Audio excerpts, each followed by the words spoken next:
In Hypixel Skyblock, one of the things that players have always gone for is high damage and effective health at the same time. However, achieving this balance of having high amounts of DPS and being able to survive has never really been possible in the game.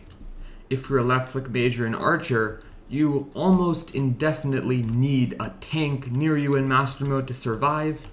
However, if you're a tank or a healer, well, you can survive, but your damage is so low that it's a frustrating experience all around. Well, today in this video, I'll be showing you guys an overpowered strategy that has finally let players achieve high damage and effective health at the same time. This video will literally change the Skyblock dungeon meta forever.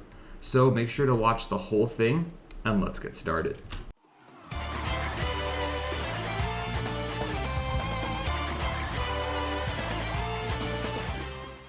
Alright, so this entire method is based around one specific enchantment.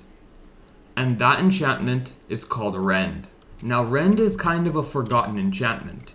It was kind of good in floor 4, but enchantments like Swarm and Soul Eater have long since overtaken it. However, Rend has an interesting ability. Now, as we can see, this is just a Rend 1 book, but it grants the bow a left click ability that rips out the arrows from nearby enemies and does 5% of your last critical hit with just a 2-second cooldown. Now, on its own, this is pretty balanced because a bow doesn't really do that much damage and it only is supposed to do 25%.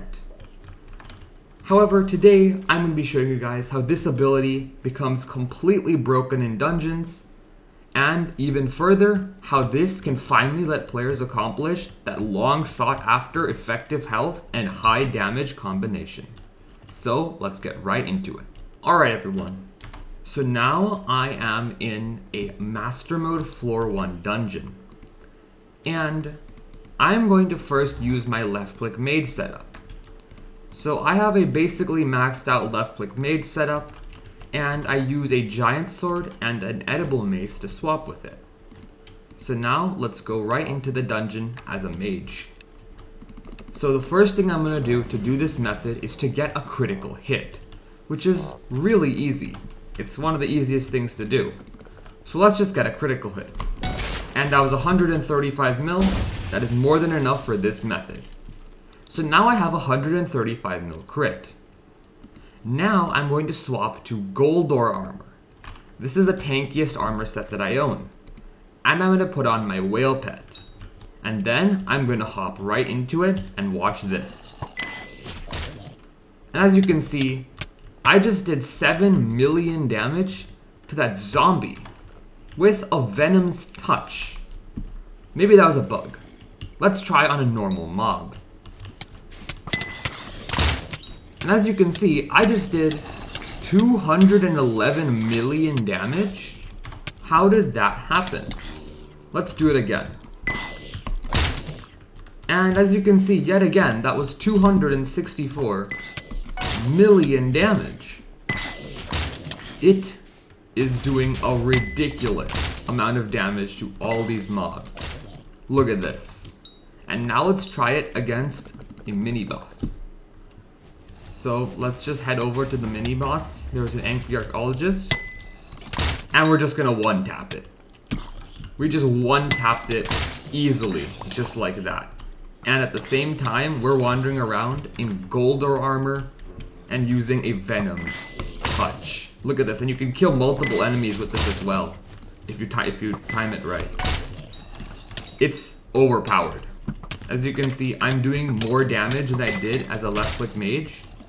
But at the very same time, I have more effective health than a left click mage can ever dream of. So what did I just do over there? How was I doing more damage than with a mace swap with a giant sword? How did that happen? Well, let me explain. Alright, so starting off, you need to understand one thing about Rend.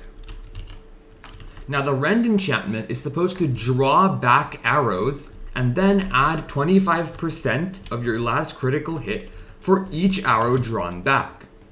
And as I said before, on On its own, that's pretty balanced. However, some bows, well, they shoot a lot more than one arrow. And there are 2 bows that shoot 5 arrows in the game, and a few more that shoot 3. These bows are the Venom's Touch and the Hurricane Bow.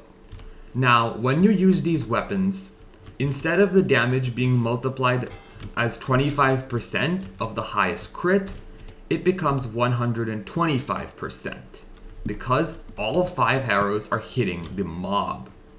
This makes it really, really good. So, as you saw there by that demonstration, the first thing you need to do is to get a high critical hit. The times I recommend to get a crit are at the very beginning of the dungeon and at the end of the dungeon when you have all blessings. One cool thing is that whatever armor you wear does not matter. The crit will save regardless of what pet you have.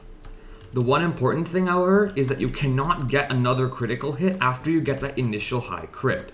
This is why you have to use floppy arrows, like this, on all enemies. These floppy arrows will never crit on these bows, because that's how bow mechanics work in Skyblock, and you'll be able to restore that crit.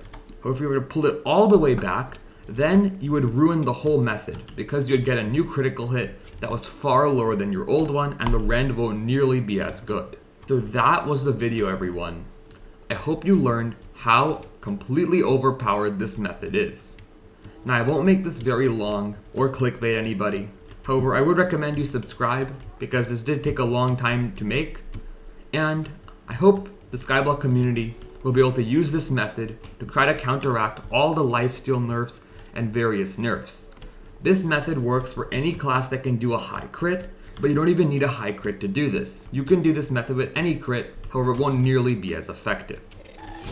The classes I recommend for this are Archer and Left Click Mage, because both those classes can get crits of over 1 billion, which will translate to a lot more when you actually use the bow. And as you saw here by one of VeganToes' videos, you can also put Rend 5 on a Spirit Bow, and this will let you do crazy damage as a ghost as well, which is just bonkers. So everyone, that was the video. This is the video that will change the Skyblock dungeon meta forever. Although this might not do as much DPS as in Archer, this 100% does more damage per second than a left click mage, and at the same time, all the effective health that you have is so high. Any damage that you might lose will easily be completely negated by the fact that you can actually survive in all the Master Mode floors. And this is not limited to just Master Mode. This can even be viable in the Catacombs. However, most mobs in the Catacombs don't really do that much damage, so you might just be better off sticking with a regular setup. So that was the video, everyone. I hope you enjoyed, and I'll see you guys later. Bye!